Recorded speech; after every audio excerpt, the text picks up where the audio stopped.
Hola, hola, ProGuides familia, and welcome back to another Wild Rift video. Me llamo Rafa. Today, we're breaking down our high ELO tier list for patch 2.3a. Remember, this is going to be ranking all of the champions according to their role for Emerald and higher. So, if you're looking to make that push into Diamond and above and want to know what champions to abuse, this video is sure to grant you some insight. Before we go any further, let's dive right into our question of the day. Which pool party skin is your favorite? Your choices are Fiora, Lee Sin, Leona, Lulu, Orianna, and Renekton.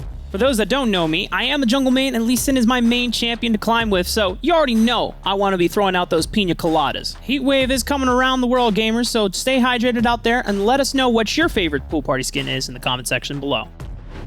To start us off in the Baron lane, we have Fiora poking her way as the only champion to be ranked OP+. This means Fiora is so powerful that Riot would need to nerf multiple parts of her kit or item to knock her down a tier. The same old grasp into a vital spot still allows for free and easy pokes with little retaliation. Fiora is a monster 1v1 duelist because, well, that's what she is designed to do. And there's a reason why she's called the Grand Duelist, gamers. However, her kit specifically is a little too overtuned for most opposing top laners to handle. Her vital points do true damage and can be mixed with a Sheen proc and a Grasp proc to heal back any damage taken during a trade. Even if the enemy laner does attempt to strike Fiora back, she always has a riposte to counterattack, and remember, it will come back as a stun if any crowd control effects land on Fiora while she is riposting. We truly appreciate the support you guys provide to our channel, so before we move on, thank you for watching the video. If you want to become a more active part of our community, be sure to join our ProGuides Wild Rift Discord to interact with more viewers such as yourselves. A champion that has moved down this patch is Malphite. Malphite has long been a strong and safe Baron lane pick. That is until they decided to release a bunch of, well, sustaining bruisers in the top lane. Fiora, Riven, and Aurelia are all just a few examples of champions Malphite has had a problem with trading in lane. A good portion of these champions like Riven and Aurelia have just been released, and their dominance in lane was sure to drag some champions down a few tiers. Malphite is still a strong tank with amazing crowd control, arguably the most useful ultimate in the game with Unstoppable Force, but his in-lane poking does not meet Baron lane standards as of this moment. Now, just a reminder, gamers, that these picks are for the high ELO tier list. Malphite is still a great pick for those below Emerald.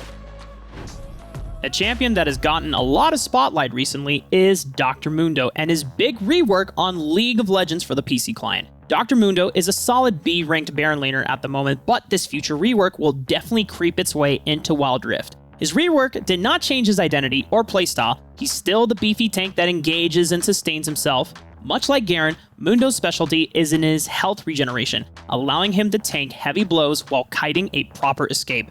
Mundo's health regeneration is now slightly different between Wild Rift and League of Legends client on the PC. For example, his passive in League of Legends on the PC client has Mundo drop one of the chemical canisters on his shoulders after he takes some damage to regain health. This mechanic is similar to Katarina picking up her daggers, but instead of Mundo dealing extra damage, he gains 7% of his max HP and is immune to the first immobilizing spell that hits him. This rework can change Dr. Mundo's tier list ranking permanently, and is something that we will all look forward to in the future. But keep in mind, there's no set release date on this rework for Wild Rift. Here is the full Baron tier list. With more and more changes coming into the jungle, this is a good time to try out Fizz jungle, gamers. The camp's health have been reduced, and his clear speed has been increased. A positive new feature of the jungle also includes Smite, giving champions an additional 4 mana regen per second while in jungle or the river. This means Fizz will be able to dish out more abilities while not having to worry about his mana pool. The Trickster's high mobility, mixed with an assortment of easy escaping abilities, makes him perfect for any new or experienced jungle player. I did try Fizz jungle the first time the other day in ranked, and my goodness, the damage on this guy is absolutely insane. But you know which champion is still insane? Evelynn. And that's right, the jungle changes did not just affect Fizz, but also breathed new life back into Evelynn for the jungle. I know what you're thinking. How can Evelynn be stronger in the jungle if her ultimate no longer affects objectives? This is because the unique changes that happen directly to the jungle and not her. The Smite change giving junglers 4 mana regen per second is a major factor to Evelynn still being a top tier pick. The amount of mana her primary damage in hate spikes consumes made her ganks less frequent. Now that this mana change has happened, and the fact that the Gromp and Krug's health have been reduced, means that Evelynn doesn't have to spend as much time in the jungle and can focus on what she's best at, getting more kills and making my teammates cry in pain.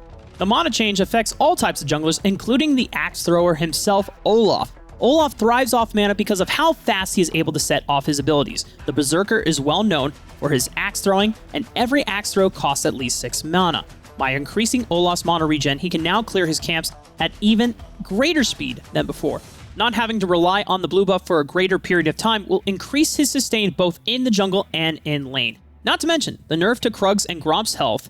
Krugs went from 1600 to 1200 HP, with the smaller Krugs losing 100 health from 600 to 500 HP. Meanwhile, Gromp's health decreased from 2500 to 2200.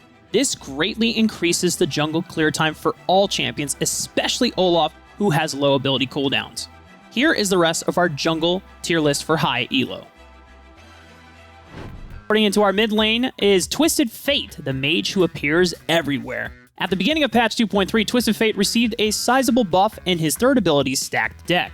He was giving a passive attack speed of 15% at rank 1, scaling all the way to 30% when maxed out. His bonus at active attack speed is decreased, but the passive attack speed boost more than makes up for this. And finally, his AP ratio of his third ability was raised from 40% to 45%. These changes didn't immediately throw Twisted Fate into the S tier, but after some weeks of feeling the effects of the changes, his overall kit grants him enough lane priority to perform the roles that he desires. Twisted Fate's mobility is unmatched, his AP ratio has increased, and his attack speed is through the roof. Be wary of Twisted Fate. You'll never know when they teleport into your lane and hit you with the Omae wo moshinderu.